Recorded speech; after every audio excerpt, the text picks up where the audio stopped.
Hai, Assalamualaikum warahmatullahi wabarakatuh. Okey, berjumpa lagi kita untuk hari ini bagi subjek pendidikan jasmani dan pendidikan kesihatan tingkatan 1. Okey, untuk hari ini kita nak sentuh sedikit berkenaan dengan kemahiran bola tampar. Kemahiran asas dalam permainan bola tampar. So, sebelum kita masuk lebih lanjut berkenaan topik ni, jangan lupa untuk subscribe channel saya, tekan button notification untuk dapat lebih banyak nota-nota yang akan saya kongsikan. Dan terima kasih kepada siapa yang telah subscribe channel saya. Jangan lupa untuk like, share dan komen.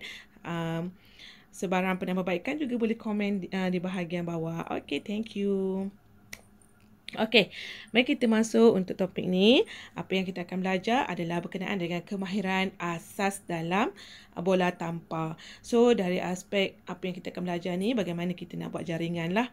Okey, untuk tingkatan 1 ni, apa yang kita akan lihat? Kita akan lihat ada 5 jenis kemahiran asas bola tampar yang mana pelajar akan lihat nanti satu persatu, di mana yang pertama kita akan lihat bagaimanakah juara sarangga. Kemudian yang kedua kita ada tali mengumpan. Kemudian kita ada serangan kapal selam. Kemudian kita ada rejaman hebat dan juga jangan masuk. Jangan masuk tu macam ada 5 perkara yang kita akan sentuh, di mana dalam 5 perkara ni dia adalah beberapa langkah yang mana pelajar kena tahu untuk memastikan kita punya aktiviti bermain bola tampar ni dapat dilakukan dengan baik. Dalam masa yang sama kita boleh skor markah untuk memastikan kita ni mampu menyaingi pihak persaing. Okey, kita lihat satu persatu apakah itu sangga ataupun kita panggil dia dalam bentuk sekejap ya, apa yang kita lihat ke sini. Sangga tu atau menyangga itu kita sebut dia sebagai kemahiran yang pentinglah dalam permainan bola tampar. Semasa menyangga ni, mata kita hendaklah fokus kepada bola dengan kedua-dua tangan dirapatkan dan lutut difleksibelkan untuk menerima bola daripada pihak lawan. Di mana dalam situasi ni kita tengok dalam keadaan sangga ni, dalam gambar rajah yang saya tunjuk ni, dia ada 10 step yang kita perlu buat semasa melakukan aktiviti juara sangga ni. Yang mana yang pertama kita kena pastikan kedudukan ibu jari kita dalam keadaan selari lah. Maksudnya kita kena tahu keadaan bagaimana kita nak kita nak pegang jari kita untuk melantunkan bola kembali kan. So yang pertama kita kena pastikan keadaan ibu jari kita selari. Yang kedua jari kita hendaklah dilipat dan dirapatkan antara satu sama lain. Kedua-dua siku dikunci dengan lengan dan pergelangan tangan diluruskan ke hadapan. Lepas tu kaki dijarakkan dengan sebelah kaki diletakkan di hadapan dan lutut dibengkokkan untuk menerima hantaran.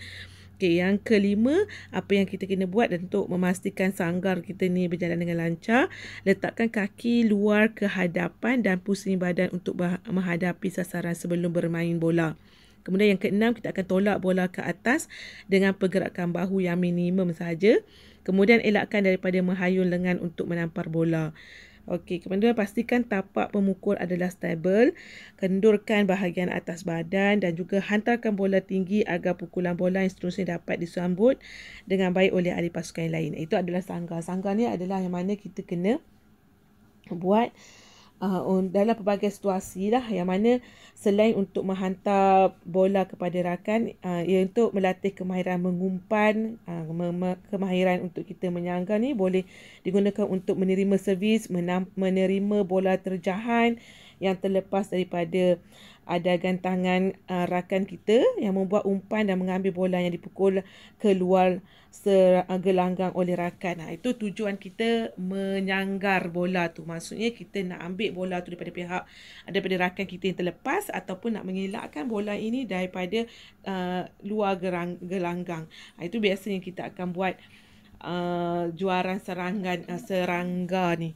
Yang mana ini bertujuan untuk memastikan kita dapat mengawal bola tu lah. Kita boleh ambil kembali bola tampar tu daripada rakan, ataupun bola tu nak jatuh dekat luar, kita boleh dapatkan semula. Itu step pertama. Itu kemahiran asas yang pertama yang perlu ada dalam kepada pemain bola tampar tu. Okey, yang kedua kita ada rali mengumpan. Rali mengumpan ini rali mengumpan sorry. Kita pergi tengok kepada serangan kapal selam. Okey, dalam serangan kapal selam ni kita ada dua, iaitu teknik dia servis bawah dan juga servis bahagian atas. Di mana kalau kata servis bawah ni, dia apa yang kita kena buat, langkah dia yang pertama mestilah posisi dia ketika tubuh berdiri, kemudian kaki membengkok ke kuda dengan badan yang agak condong ke hadapan. Ini keadaan di mana kita nak bagi bola tu daripada bawah. Okey. Langkah kedua, salah satu tangan ni memegang bola dan tangan yang satu lagi digunakan untuk memukul bola, dan jari-jari tangan dalam keadaan yang mengumpal ataupun menggenggamlah tangan kita sebelum kita nak hayun tangan kita untuk pukul bola tu kan. Kemudian langkah yang ketiga, bola sedikit dilambungkan, kemudian bola dipukul di bahagian bawah dengan hayunan tangan dari belakang ke depan. Ini apa kita sebut sebagai serangan kapal selam, di mana kita bagi servis bahagian bawah. Kalau pelajar tengok dalam gambar rajah ni, ni gambar rajah ni, kita ada tunjuk kan langkah-langkah dia. Yang pertama kita kena pegang bola.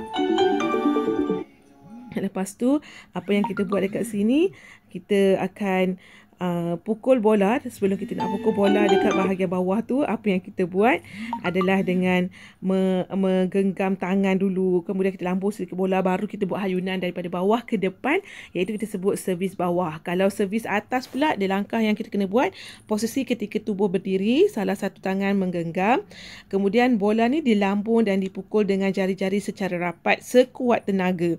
Di mana pukulan bola ni perlu melepasi di atas net. Okey, terakhir sekali bola boleh dipukul dengan keras supaya membentuk ataupun beralun. Maksudnya dia boleh pergi ke melepasi net. Maksudnya bola tu berlepas ke pihak lawan lah. Itu kita nak buat servis bahagian atas. Itu kita panggil serangan kapal selam. Di mana dalam serangan kapal selam ni kita ada dua teknik. Teknik servis bawah dan juga servis bahagian atas. Okey, dekat sini pelajar boleh tengok lah. Kita ada teknik dia gambar kat bawah ni. Pelajar boleh lihat lah nanti ya. Okey, yang seterusnya apa yang kita nak buat adalah mengumpan. Okey, mengumpan ini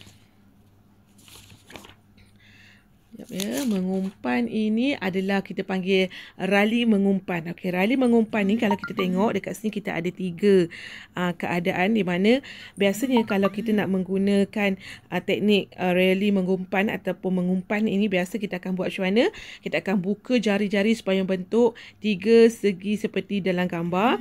Kemudian sentuh bola kepada ketinggian kepala dan pukul bola untuk rejaman yang kuat. Kemahiran mengumpan bola ni penting supaya rakan sepasukan dapat membuat rejaman.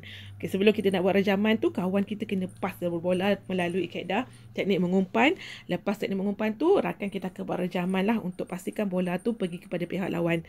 Itu teknik yang ketiga, apa yang kita lihat di sini. Okay, teknik yang seterusnya adalah teknik rejaman.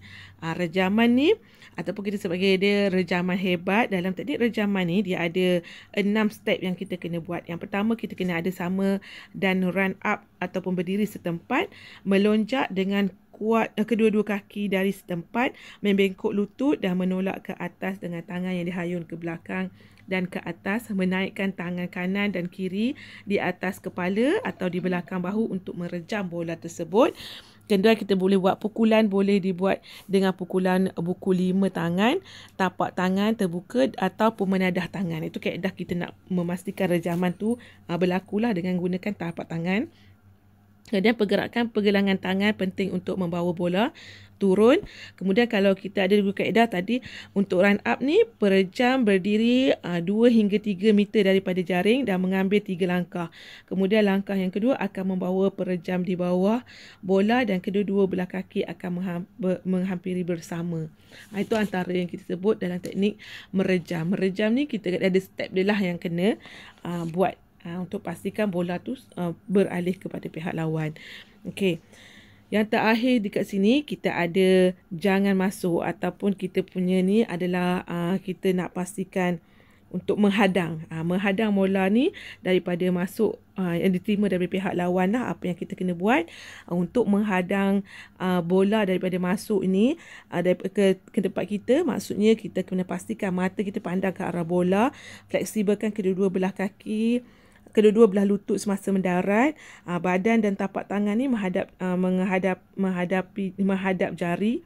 jaringan, kemudian tapak dan kedua-dua belah kaki, lompat dengan kedua-dua belah kaki, luruskan kedua-dua belah kaki, tangan ke atas, jarakkan jari-jari tangan. Itu antara kaedah menghadang lah kalau pelajar lihat dekat sini. Ini adalah kaedah kita menghadang bola daripada masuk ke kawasan kita.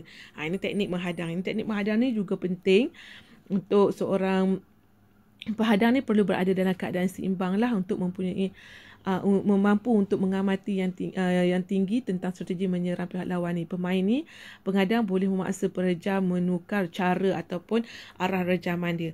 Sama ada dia kena tukar teknik dia lah supaya tidak terkena tangan-tangan orang yang menghadang ni. Itu maksudnya kat sini kita dah lihat kita ada 5 teknik dalam kaedah kemahiran asas. Kemahiran asas bola tampar di mana dalam kategori jaringan ni. Maksudnya tadi kalau kita lihat kita ada 6 tadi tu. Apa yang 6 tadi tu teknik? Kita ada juara sangga, kita ada rali mengumpat, kita ada serangan kapal selam daripada bawah ataupun atas tadi tu, kita ada rejaman hebat, kita ada jangan masuk.